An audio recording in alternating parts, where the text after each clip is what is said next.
Hi friends, Madurai தண்ணி சட்னி தான் பார்க்க போகிறோம். வாங்க தேவையானது என்னன்னு பார்க்கலாம்.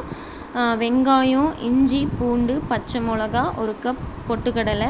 தேங்காய் இல்லாத சட்னி செம்ம டேஸ்ட்டாக இருக்கும். செஞ்சு பாருங்கள் ஃப்ரெண்ட்ஸ். ஒரு பேன் எடுத்துக்கோங்க, அதில் எண்ணெய் ஊற்றிட்டு பெரிய வெங்காயம் 2 கட் பண்ணி வச்சுக்கோங்க. அந்த பெரிய வெங்காயம் எண்ணெயில் நல்லா வதக்கிடுங்க. வதக்கிட்டு இஞ்சி, பூண்டு, பச்சை மிளகா அதையும் போட்டு நல்லா ஃப்ரை பண்ணிடுங்க.